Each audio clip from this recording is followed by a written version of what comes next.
ಈ ಮಧ್ಯೆ ಇನ್ನೊಂದೇನು, ಕೇಂದ್ರದ ಹಿಂದುಳಿದ ವರ್ಗ ಅದಕ್ಕೊಂದು ಸಮಿತಿ, ಆ ಸಮಿತಿ ಕರ್ನಾಟಕ ರಾಜ್ಯದ 3 ಪ್ರಮುಖ ಹಿಂದುಳಿದ ವರ್ಗ ನಾಯಕರು ಆ ಸಮಿತಿಯಲ್ಲಿ ಇದ್ದಾರೆ. ಮನೆ ಸಿದ್ದರಾಮಯ್ಯನವರು, ಮನೆ ವೀರಪ್ಪ ಮೊಯ್ಲಿಯವರು, ಮಾನ್ಯ ಹರಿಪ್ರಸಾದ್ ಅವರು.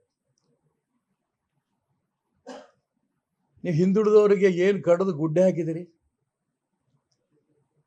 ಇಡೀ ದೇಶದಲ್ಲಿ ಅಂತ ಹಿಂದುಳಿದ ವರ್ಗದವರು, ದಲಿತರು ನಿಮ್ಮ ಕೈ ಬಿಟ್ಟಾಯ್ತು.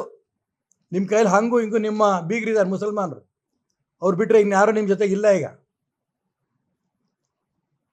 3 ಜನ ಕೇಂದ್ರದ ಸಮಿತಿಲಿ ಇದ್ರಂತೆ. ಅದಕ್ಕೆ ಕೇಂದ್ರಕ್ಕೆ ಹೋಗ್ತೀವಿ, ಹೋಗಲ್ಲ. ಎಷ್ಟು ಗೊಂದಲ ಕಾಂಗ್ರೆಸ್ಸಲ್ಲಿ ಅಂತಂದರೆ ಇದು ಅನ್ಯಾಯ. ಇದು ಅದಕ್ಕೋಸ್ಕರ ನಾನು ಹೇಳ್ತೀನಿ, 9 ವರ್ಷ ಆ ಕಾಂತರಾಜ್ ರಿಪೋರ್ಟ್ ಬಂದು 160 ಕೋಟಿ ಈ ನೀರಲ್ಲಿ ಹುಣಸೆನ ಹಿಂಡ್ತಾರೆ ನೋಡ್ರಿ, ಹಂಗೆ ಹಾಕ್ಬಿಟ್ರೆ ದುಡ್ಡು. 1.5 ಲಕ್ಷ ಅಧ್ಯಾಪಕರು ಅದ್ರಲ್ಲಿ ಕೆಲಸ ಮಾಡಿದ್ದು. ನಾನು ಏನು ಮಾಡಿದ್ರು ಬಿಡಲ್ಲ, ನಾನು ಜಾರಿಗೆ ತಂದೆ ತರ್ತೇನೆ ಕಾಂತರಾಜ್ ರಿಪೋರ್ಟು. ಹಿಂದುಳಿದವರಿಗೆ, ದಲಿತರಿಗೆ ಅನ್ಯಾಯ ಮಾಡಲ್ಲ. ಆ ಪಾರ್ಟಿಯವ್ರು ವಿರೋಧ ಮಾಡ್ತಾರೆ, ಈ ಪಾರ್ಟಿಯವ್ರು ವಿರೋಧ ಮಾಡ್ತಾರೆ. ಅವ್ರು ಹಿಂದುಳಿದವರು ವರ್ಗದ ವಿರೋಧಿಗಳು. ಕಾಂತರಾಜ್ ರಿಪೋರ್ಟ್ ಮುಂದೆ ಬಂದರೆ ಅವ್ರಿಗೆ ತೊಂದರೆ ಆಗತ್ತೆ ಅಂತ ಬೇರೆ ಬೇರೆ ಪಕ್ಷಕ್ಕೆ ಟೀಕೆ ಮಾಡಿದಂಥ ಸಿದ್ದರಾಮಯ್ಯನವರು ಇವತ್ತು ಹೇಳಿದ್ರು, ನಾಡ್ದು ನಾನು ಕ್ಯಾಬಿನೆಟಲ್ಲಿ ತರ್ತೀನಿ, ಅದು ಜಾರಿಗೆ ತರ್ತೀನಿ ಬಿಡಲ್ಲ ಅಂತಂದ್ರು. ಡೆಲ್ಲಿಗೆ ಹೋದರು, ಕೇಂದ್ರ ನಾಯಕರು ಹೇಳಿದ್ರು ಯಾವ ಕಾರಣಕ್ಕೂ ಇದಾಗಲ್ಲ ಅಂತ. ಮುಖ್ಯಮಂತ್ರಿ ಸ್ಥಾನ ಉಳಿಸ್ಕೋಬೇಕು, ಅದೊಂದೇ ಕಾರಣಕ್ಕೆ ಅವರು ಆ ಕಾಂತರಾಜ್ ರಿಪೋರ್ಟನ್ನು ಹಳೆ 9 ವರ್ಷದ್ದಾಯಿತು. ಯಾಕೆ ನೆನ್ನೆಲ್ದ ಮೊನ್ನೆ ನೀವು ಅನೌನ್ಸ್ ಮಾಡಬೇಕಾದ್ರೆ ಅದು 9 ವರ್ಷ ಆಗಿತ್ತು, ಗೊತ್ತಿರಲಿಲ್ವಾ? ಮತ್ತು ಕಾಂತರಾಜ್ ವರದಿ ಇಲ್ಲಂತೆ, 90 ದಿನದಲ್ಲಿ ರಿಪೋರ್ಟ್ ಕೊಡಬೇಕು ಅಂತೇಳಿ ಇನ್ನೊಂದು ಸಮಿತಿ ಮಾಡ್ತಾರೆ. ಹಿಂದುಳಿದವರಿಗೆ, ದಲಿತರಿಗೆ ಮಾಡ್ತಾರೆ ಅಂತ ಇಷ್ಟು ದೊಡ್ಡ ದ್ರೋಹ ಕಾಂಗ್ರೆಸ್ ಬಿಟ್ಟರೆ ಇನ್ಯಾರೂ ಮಾಡೋಕ್ಕೆ ಸಾಧ್ಯ ಇಲ್ಲ. ಅಷ್ಟು ದ್ರೋಹ ಮಾಡ್ತಾ ಇದ್ದಾರೆ.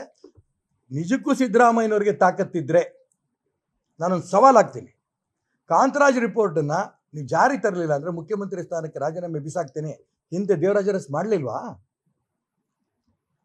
ಹಾವನೂರು ವರದಿನ ಜಾರಿ ತರಲಿಲ್ಲ ಅಂತಂದರೆ ನಾನು ರಾಜೀನಾಮೆ ಕೊಡ್ತೀನಿ ಅಂತ ಹೇಳಿ ವಿರೋಧ ಬಂತು. ಅವಾಗಲೂ ಕೂಡ ತರಲಿಲ್ವಾ? ಜಾರಿ ತಂದ್ರಲ್ಲ. ನೀವು ದೇವರಾಜ ಅರಸಿನ ರೂಪದಲ್ಲಿ ನಾನು ದೇವರಾಜ ಅರಸ್, 2ನೇ ದೇವರಾಜ ಅರಸ್ ಅಂತ ಹೆಸರು ಮಾತ್ರ ತೊಗೊಳಕ್ಕೆ ಇಷ್ಟಪಡ್ತೀರಿ, ಆದರೆ ಹಿಂದುಳಿದವರಿಗೆ, ದಲಿತರಿಗೆ ನ್ಯಾಯ ಕೊಡೋಕ್ಕೆ ನೀವು ತಯಾರಿಲ್ಲ. ಇದನ್ನ ಅವ್ರ ಶಾಪ ನಿಮ್ಗೆ ಇದ್ದೇ ಇರುತ್ತೆ. ಈ ಮಾತು ಹೇಳಕ್ಕೆ ಇಷ್ಟಪಡ್ತೇನೆ. ಅದೇ ಹೇಳ್ತೀನಲ್ಲ, ಆರಂಭದಿಂದನೂ ಕೂಡ ಹಿಂದುಳಿದವರು, ದಲಿತರು, ಅಲ್ಪಸಂಖ್ಯಾತರು ಅಂತ ಹೇಳ್ಕೊಂಡು ಆ ಹೆಸರಿನಲ್ಲೇ MLA ಆದರು, ಮಂತ್ರಿ ಆದರು, ಉಪಮುಖ್ಯಮಂತ್ರಿ ಆದರು, ಮುಖ್ಯಮಂತ್ರಿ ಆದ್ರೂ ಆ ಹಿಂದುಳಿದವರಿಗೆ, ದಲಿತರಿಗೆ ಏನೂ ಮಾಡಲಿಲ್ಲ. ಅವ್ರ ಹೆಸರು ಹೇಳ್ಕೊಂಡು ಮುಖ್ಯಮಂತ್ರಿ ಆಗಿದ್ದಾರೆ. ಅದು ಬಿಟ್ಟರೆ ಅವ್ರಿಗೆ ಮಾಡಿದಷ್ಟು ಅನ್ಯಾಯ, ಕಾಂಗ್ರೆಸ್ನವ್ರು ಮಾಡಿದಷ್ಟು ಅನ್ಯಾಯ ಹಿಂದುಳಿದವರಿಗೆ, ದಲಿತರು ಇನ್ಯಾರೂ ಮಾಡಲಿಲ್ಲ. ನನ್ನ ಹತ್ರ ನಾನು ಭವಿಷ್ಯ ಹೇಳಕ್ಕೆ ಬರಲ್ಲ. ನನಗೆ ನಾನು ಹೇಳ್ತೀನಲ್ಲ, ಕ್ರಾಂತಿ ಆಗತ್ತೋ ವಾಂತಿ ಆಗುತ್ತೋ ಕಾಂಗ್ರೆಸ್ಸಲ್ಲಿ ಭಗವಂತನಿಗೆ ಗೊತ್ತು, ಅಥವಾ ಅವ್ರಿಗೂ ಗೊತ್ತಿರಲಿಕ್ಕಿಲ್ಲ.